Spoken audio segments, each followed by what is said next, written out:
Bitcoin first emerged in 2008. The initial paper and software came from someone going by the name of Satoshi Nakamoto. And the idea behind this system was that it would be a financial network outside the control of government, outside the control of banks. And it would do this by creating this sort of network, much like the internet, that was run by the people actually using the currency. In 2011, a series of booms and busts overtook Bitcoin and brought it into the public consciousness. Like any utopian technology, Bitcoin has really run up against the outer limits of what it's trying to do as it has spread around the world.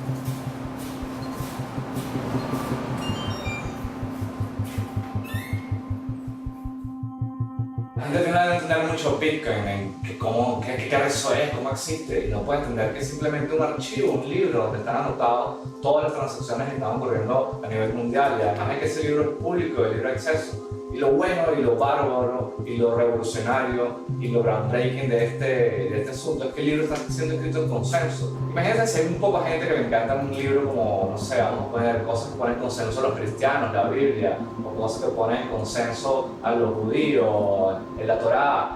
Pero estamos hablando de un libro donde ponen en consenso todos los usuarios financieros y en una forma donde todos podemos estar de acuerdo en lo que se escribió ahí, todos lo podemos revisar constantemente. Eso es Bitcoin, simplemente. La primera vez en la historia de la humanidad que nos podemos poner de acuerdo de una forma tecnológica para poder hacer algo en conjunto en lo que estemos en consenso. Y eso es un cambio de paradigma en lo que es la discusión de la humanidad. Creo que vamos a hacer los trabajos en consenso y descentralizados. El futuro es brillante. Never before was someone able to put it together in a real system, a software system, because double spending was the biggest thing that you couldn't overcome. With gold, it's easier. With something physical, it's easy. I give you a piece of gold, you have it, I don't have it because I gave it to you. But with digital information, I give you a digital photograph. It's in essence, I'm giving you a copy of it. When I give it to you, you have it, but I also have it. With currency and digital money, we can't allow for that. Because if we did allow for that, then it's practically useless, right? So how do you solve that problem? Researchers have been looking at this for the last 20, 40 years. And finally, 2008, 2009, we have a version of Bitcoin that solved the problem through the notion of a global ledger called blockchain. Blockchain's a buzzword. So I'm not entirely sure what it means. I think it depends on the speaker.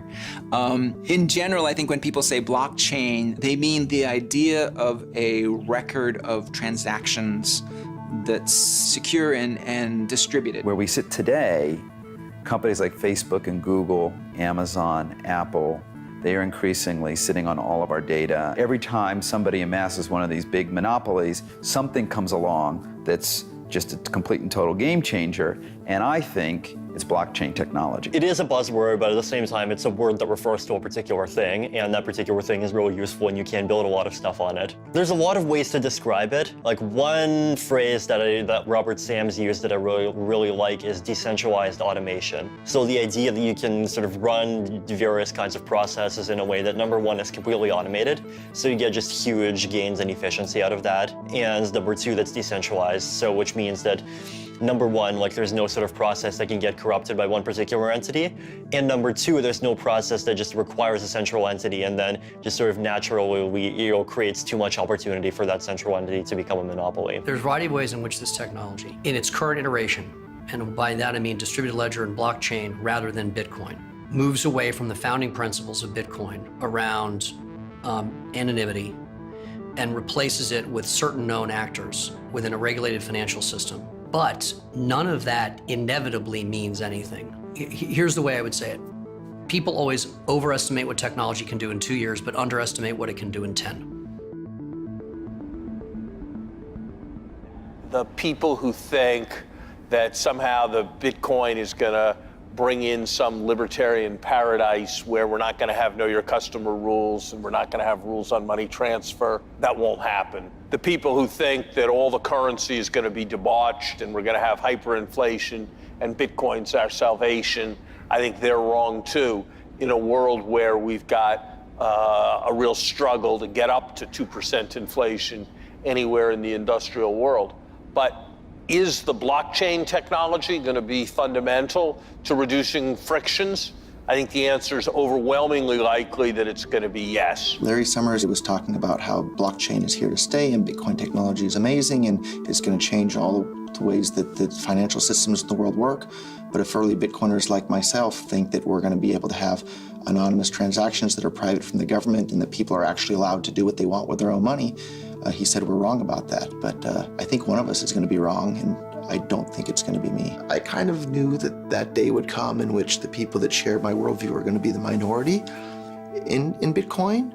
But I think that's also a sign that we're winning, that now this many other people are interested in this technology, that someone that seems to have shared a similar worldview to my own created. That's pretty exciting. Bank of America and Wells Fargo and Western Union are here and in space. That means we're winning, and hopefully it means that they won't be able to co-opt what we've built so far and turn it into some sort of hierarchical system in which, governments are able to monitor every single transaction that people make. That would be my nightmare outcome. There's now sort of this battle between, the people who originally brought this thing into the world and who wanted this to be a sort of revolutionary new technology that would help free people from governments and banks. And now, on the other side, there are governments and banks that are themselves trying to use this technology to change the way that we use money, to change the way that information is stored. And I think it's very much an open question as to where this ends up.